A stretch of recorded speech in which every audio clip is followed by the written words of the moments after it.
Mr. Perry, you are charged with driving while intoxicated. You're facing up to 6 months in jail and or a $2,000 fine. We are going to do probable cause. You have the right to remain silent. Anything you say can or will be used against you. You have the right to have an attorney present. If you cannot afford one, one will be appointed to you. This case is 454 days old, and you continue to duck out of us. And we continue to give you PR bonds. I'm not done with it. We're going to do probable cause, and after that, I'm going to put you in the jury box to see where we go from here, sir. Judge, please. Officers observed a vehicle with expired tags and after the traffic stop. Officers made contact with the defendant and observed a strong odor of an alcoholic beverage. Officers observed bloodshot eyes, slurred speech, and profuse sweating. The defendant admitted to drinking one alcoholic beverage earlier in the evening. Standard field sobriety tests were conducted. HGN 4 out of 6, walk and turn 5 out of 8, one leg stand 3 out of 4. The defendant was read the DIC and consented to breath. The defendant blew a .101 and .10. Mr. Perry, I'm going to find that there's probable cause to go forward with the case. Do you have a valid Texas driver license, sir? Sir. I'm ordering you now as a condition of your bond not to drive. You will be signing an affidavit with me today. I'm now sending you for a drug and alcohol test, and you must immediately come back. You understand me? If you fail to come back, I will make your bond so high your teeth are going to fall out. Do you understand? Yes, sir. You know, Mr. Perry, I'm not a smart man. Yeah, and I may look stupid, but I'm just not.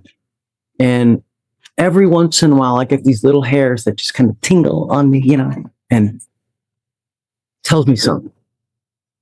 I sent you for a drug test, and you tested positive for amphetamines, buprenorphine, fentanyl, and methamphetamine. It stops today. The next time you test positive, I will hold you in contempt, slap you with 180 days, probate it for 2 years, and put you in an inpatient rehab facility. Do you understand?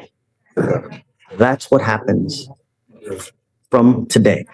If you cannot get the demons off your back, then I'm going to do it for you, and I promise you're not going to like the way that I did it. You understand? So take a seat for me in the jury box. On one ankle, I'm going to put a GPS monitor. On your other ankle, I'm going to put a SCRAM ankle monitor so I know that you're not consuming alcohol. You are forbidden from driving, and you will be signing an affidavit promising me you're not going to drive. Also, you will be coming here every Monday and Thursday to take drug tests, and then the next time you test positive for... Why are you looking at him? He's not talking to you. There's nothing that he can do about this. It's me. You tested positive for meth and fentanyl, and you're going to take a lot more drug tests with me. If you don't like it, don't get in trouble. The next time you test positive, I will put you in jail, and you already know what's going to happen. Do you understand?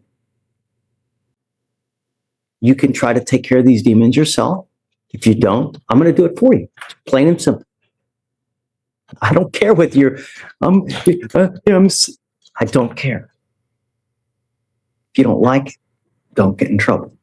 Your case, it's a DWI, and it's 454 days, so you've taken off on us a year and a half. You're lucky that you're even walking out of here today, Mr. Perry.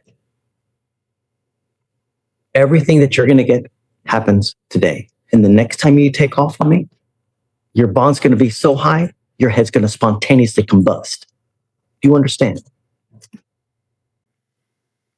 You can avoid the piper for only so long. The kind of dope that you're using,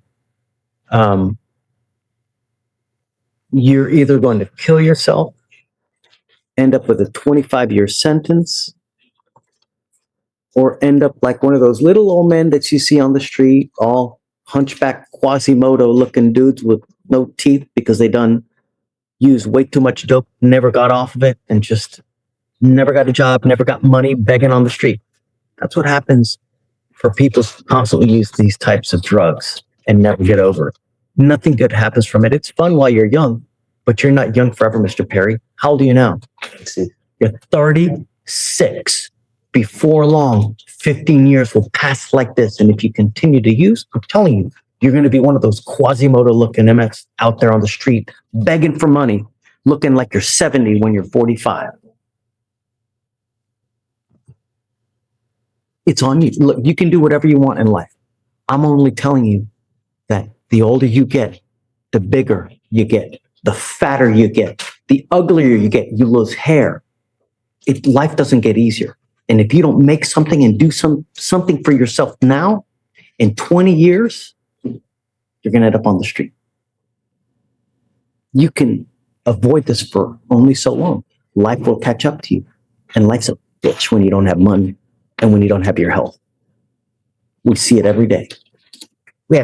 Not too long ago, we had some dude, colostomy bag all just broken, scheisse spilling everywhere, just sick. And you know what it stems from? Too much dope. Now, you're charged with driving while intoxicated. You worked out an agreement. What are we doing on Mr. Petty? 3 days in jail. Credit for the 2 days that you've done. This is going to go on your record. And I'm going to tell you, if you're ever in a car, you get pulled over, first thing they're going to do, they're going to look up your criminal history. They're going to see the DWI. You have any kind of whacked smell on you, whether it's booze or any kind of dope, you're going to be right back with us. What we're doing today will not happen again. It's a minimum of 30 days in jail. Do you understand? You are giving up the right to a trial, right to compel witnesses to testify on your behalf, confront and cross-examine your accusers. If you're not a citizen, there are possible immigration consequences. You can be deported, excluded from the country, denied naturalization under federal law. You give up the right to appeal. Once you accept this agreement, there's no changing it. Do you understand? Yes, sir. I'm going to suspend your license for a year. Do not drive until you get a license. Otherwise, you're going to be back here. And I'm telling you, you come back here, I'm going to bring the pain. Sir. How do you plead to the offense, sir? Yes, sir. I'll find you guilty. Follow the agreement. I'm going to roll your car costs, say you won't owe anything. Mr. Perry, don't come back. Yes, sir. Thank you. He took the deal and walked out with a suspended license. But did he truly hear the judge's stark warning? This wasn't just a sentence, it was a chilling prediction of a future lost to addiction. The choice is now his. Thanks for watching.